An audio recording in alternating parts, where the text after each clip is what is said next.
48 hours ago, there were two things that suggested tension between the U.S. and Israel.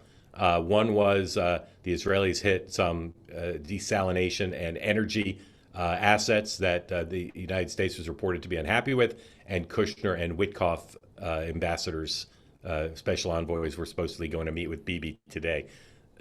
As far as we know, the Israelis have stopped hitting those targets, and as far as we know, the Witkoff-Kushner trip is off, although they could secretly go or they could go later in the week. Larry, what's the status of the U.S.-Israel partnership here? Is there tension?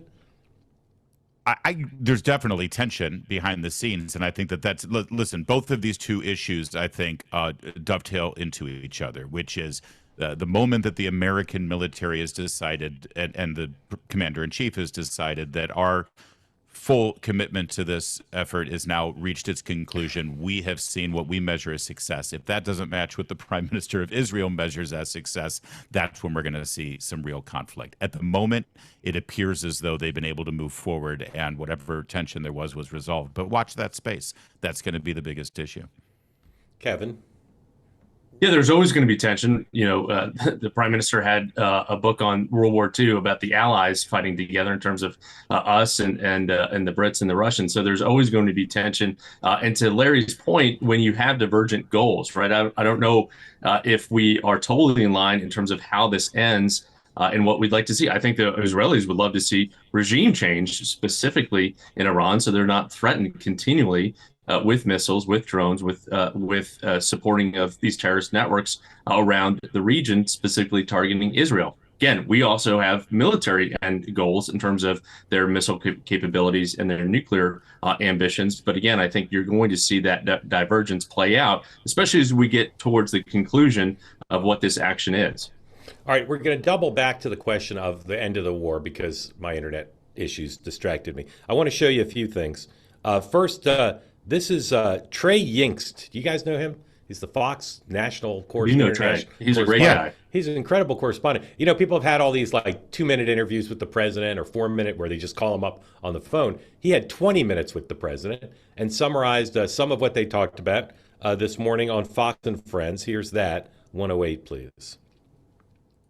Overnight, I spoke with President Trump for about 20 minutes as he traveled back to Washington from Florida, getting some new insight on the commander-in-chief's thinking about Operation Epic Fury, the success so far, and what he thinks about Iran's new supreme leader. I asked him about Mojtaba Khamenei, and he said that he's not happy with this selection. He goes on to say, I don't believe he can live in peace.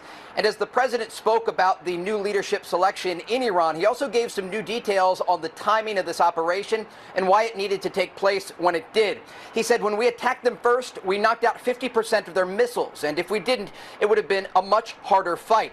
He goes on to say, no other president had the guts to do it. I don't want some president who hasn't got the courage in 5 or 10 years to go in. President Trump making clear that by taking this action, he believes that within 3 days, if he didn't order these strikes against the Iranian regime, that Iran would have attacked first, and if they were able to get a nuclear weapon, they would have used it. Now, I asked the president whether or not he's open to talks with the Iranian regime, and he told me that he's hearing they want to talk badly, and he goes on to say it's possible, depends on what terms, possible, only possible, you know, we sort of don't have to speak anymore, you know, if you really think about it, but it's possible. All right, now here's David Ignatius on Morning Joe raising two reasons why the war may not be able to end soon. One is the president's got no one to negotiate with, and the other is the Gulf states and other countries are worried that leaving the war undone, the war goals undone, might allow Iran to be a threat to them. And of course, Iran's already attacked some of them. Here's David Ignatius on Morning Joe, 109, please. President Trump doesn't have anybody with whom he can settle this war yet. That's really the problem that was created by the selection of Mojtaba Khamenei, the son of the former supreme leader, as the new leader of Iran. This is a person who's lost his father, his wife, his son. This is a person who's not going to be eager to make a deal with the United States. He's, if anything, harder to line than what came before. And that's the dilemma. Final point, one source of mine who's been in one of the Gulf states said that the leaders of that country with whom he's been talking do not want President Trump to leave a wounded, angry animal across the Gulf that's going to come back and bite them. And so I think there is this fear still that having started the war, Trump has to finish it and find someone with whom he can make a deal that will work. That person doesn't exist yet. So, all right, lastly, NBC 114.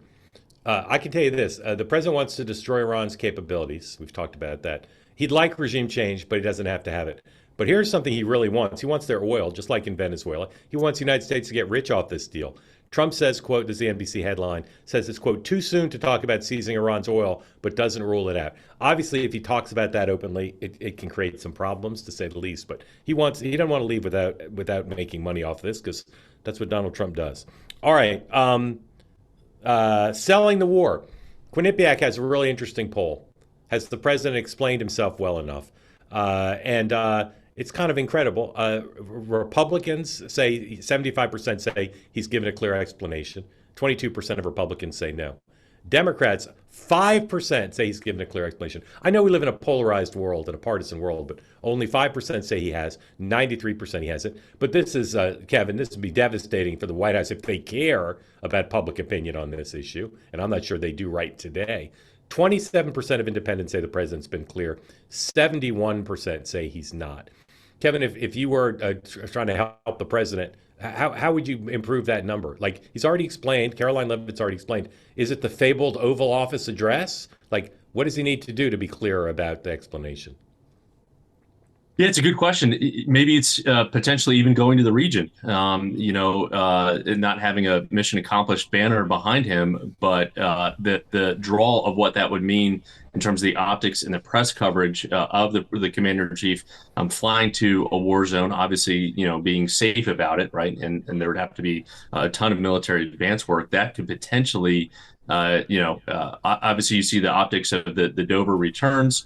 That should all give us pause in terms of these brave folks that have given their lives in support of this operation. But I think maybe that potentially the optics of that and the imagery of that might help support the narrative.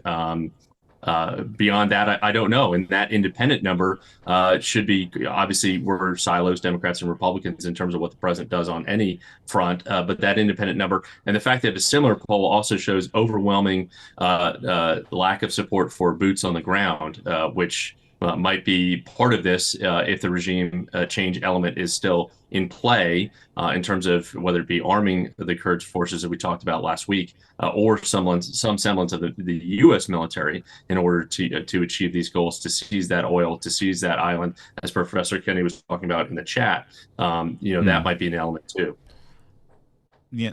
I don't know where that photo op comes from. First of all, the war zone right now for the Americans is the deck of an aircraft carrier, right? I mean, we don't have any sort of ground forces involved here, and I think that would be a distraction from the operation. Kevin, I think you're right that a proactive move by the White House to try to demonstrate, right? Yeah. Yeah, so maybe that it's a meeting of those Arab nations who have joined and supported, and other countries, and have some sort of international meeting over there in the Middle East, in an Arab country, not in Israel, that shows that we've got a righteous coalition going here and that Iran continues to be the enemy. But ultimately, that would be for politics, and I don't think that they're focused on politics right now. I don't think they think this is going to affect the election this November. I think this is going to be long gone by that time. The only negative effect it's going to have is on the oil prices or gas prices, and I believe that will be resolved too, or the White House believes that would be resolved, is the better way for me to put that. So Mark, when you look at that poll, I think that the real takeaway here is not what does the White House need to do. The real takeaway is, my God, look how we're divided. Look how divided we are over something that Democrat presidents have supported in the past. Yes, but independents are with the Democrats overwhelmingly on this question of explanation. I'll make my point about it, which may be the most obvious thing I've ever said here. Tom Friedman, Jerry Baker, others critical of the president, because if you look at the president's statements, it's not hard to compile them. He's been all over the map on every side of every issue since this conflict started. How long is it going to last? What the goals are? He'll say anything. What about the oil? He'll say anything because he's a day trader. He says what he needs to say in the moment to get what he needs to get. The advantage of that is it keeps everybody off limits, off balance, and he can say situationally what he wants to say. The disadvantage is maybe that's the reason independents don't understand the war aims, because he said different things. I don't think there's any cost to it now, but there are other people who certainly do. And I'll be curious to see. Yeah, go ahead. One thing, Mark, I'd add to that too is and I think on one of our shows we talked about the overwhelming number in terms of the polling of Americans not wanting Iran to have a nuclear weapon, right? That is overwhelming, that the regime should never have nuclear weapons. I think, it's been talked about, teased a little bit, that there could be some operations to retrieve some of the nuclear material that the Iranians have been working on. If that is a successful incursion to get that material, and the president goes on air and say, this is what the capabilities were of the regime. We took out their ability to do this. We have their uranium. That might also change the narrative too. And he did yesterday, didn't get much coverage because, again, it's all just words, words, words. He did yesterday on at least one occasion emphasize the nuclear threat from Iran and said that if we hadn't struck them, they'd be, dropping a nuclear weapon on Israel. And that's really the only thing that polls overwhelmingly in terms of what Americans don't want to see the Iranians have. I just hope if that's their real explanation, that they document it and make it true and not something that's just exaggerated. It would be my hope. Hey, want to be part of the two-way community all the time? Hit the subscribe button. Great video clips like this, plus conversations like no other, full episodes and more, always available on this channel. You got to hit subscribe to never miss a thing. You can now listen to full episodes of The Morning Meeting and Two Way Tonight on Apple, Spotify, or wherever you get your podcasts.